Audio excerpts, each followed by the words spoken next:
Rashee Rice, Xavier Worthy,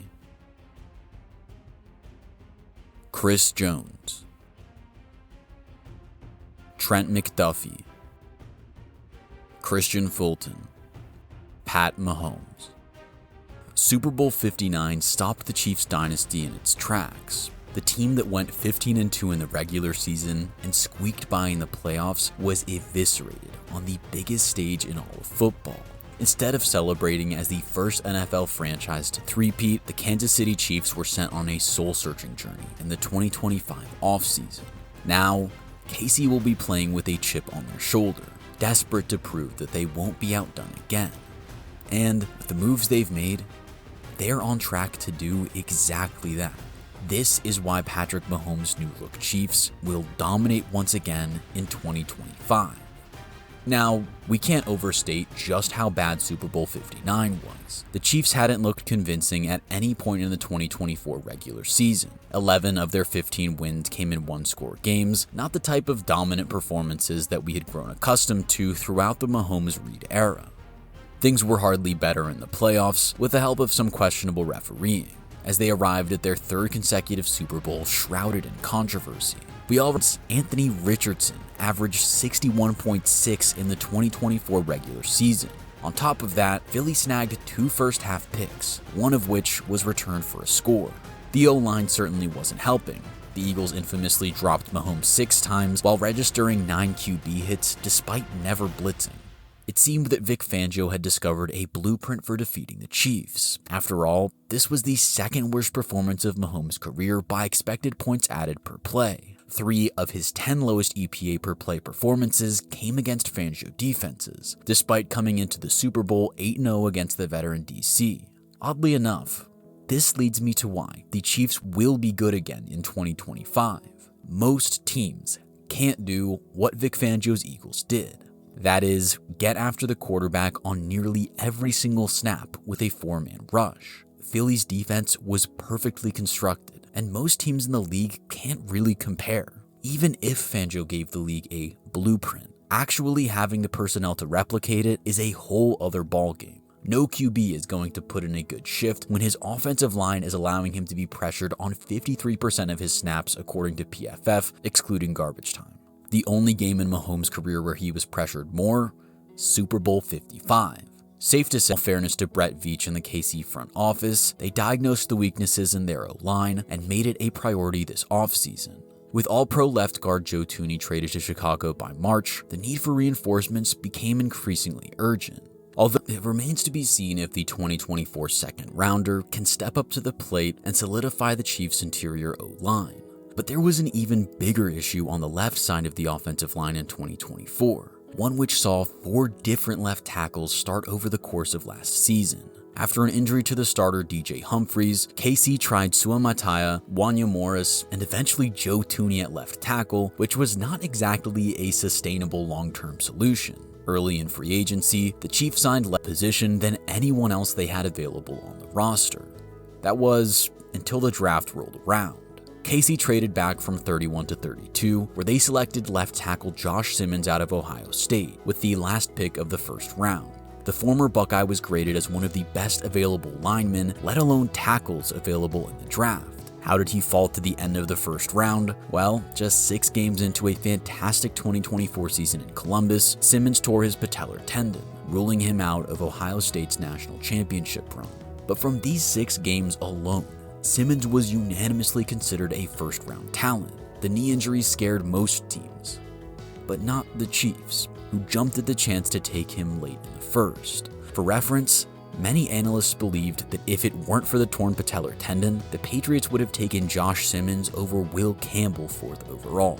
And from the looks of it, Simmons' recovery is going to plan. He participated in the Chiefs' OTAs, which, in all fairness, aren't particularly rigorous for O-linemen, but he appears on track to be a full go for training camp. From what those around the Chiefs organization have seen, they sound fully convinced by his talent.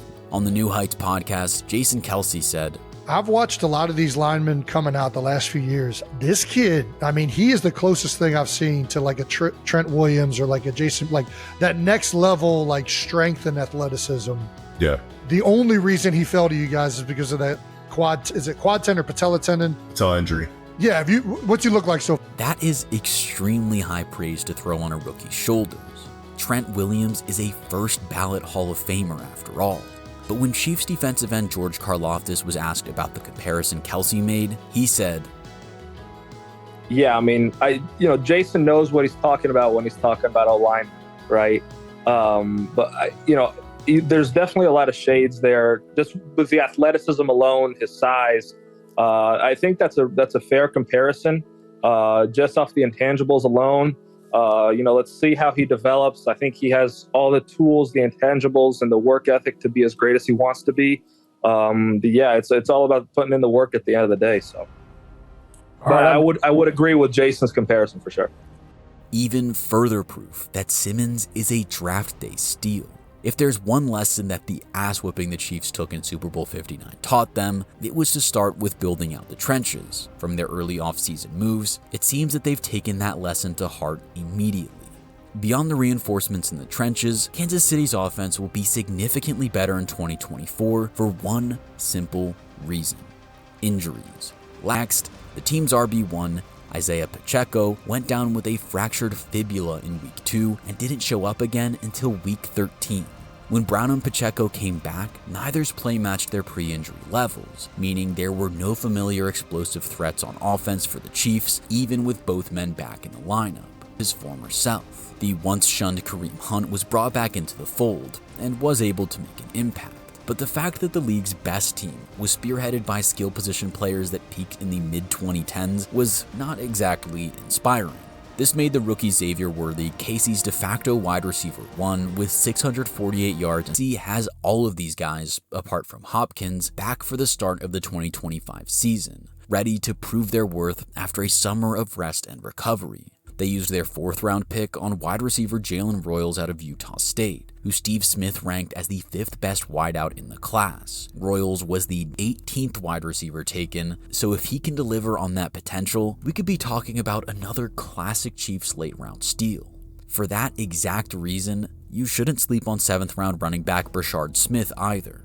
With far more weapons at his disposal this season, we should see Mahomes closer to his frightening best, which would be an unwelcome change across the rest of the league. With an offense that was so disappointing in 2024, how did the Chiefs manage 15 wins? Well, their top 5 defense. When you think of the Andy Reid, Pat Mahomes Chiefs, it's usually high-scoring offensive football. But Steve Spagnuolo's defense was monumental in 2024 and should remain one of the team's major strengths in 2025.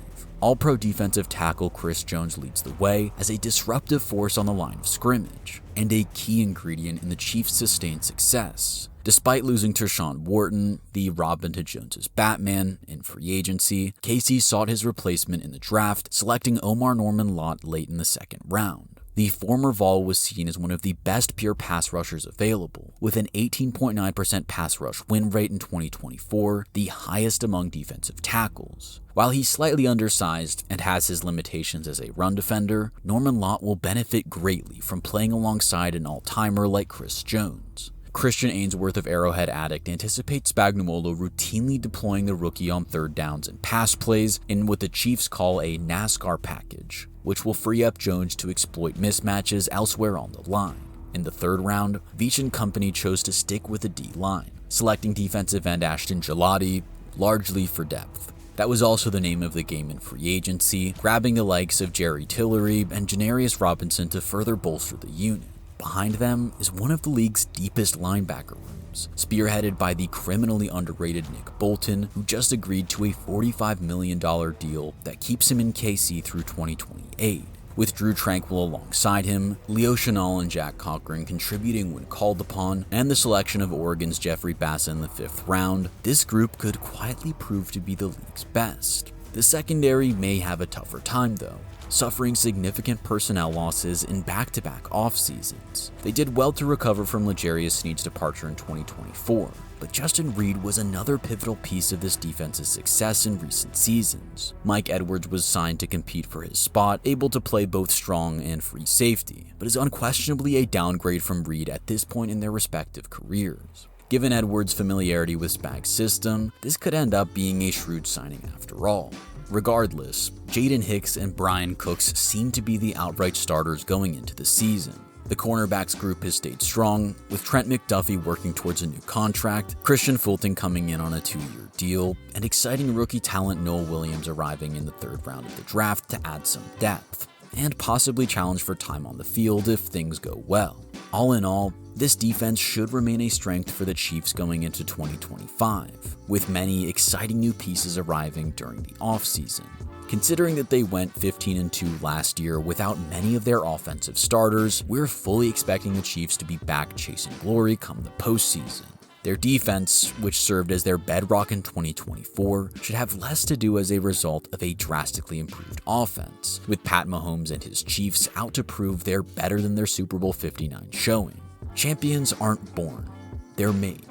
And in the NFL, nobody has been better at making them over the past 5 years than Brett Veach, Andy Reid, and the entire Kansas City staff. It is ridiculous to say this about a team that has played in 5 of the last 6 Super Bowls, but with a little more luck on their side this time around, specifically when it comes to injuries, the Chiefs will get their revenge. From unconquerable to laughingstock, Mahomes and co have plenty of motivation to come out swinging in 2025, which is going to be a massive problem for anyone who stands in the way of their path to redemption. But what do you think? Will the Chiefs be back in the Super Bowl this year? Let us know in the comments.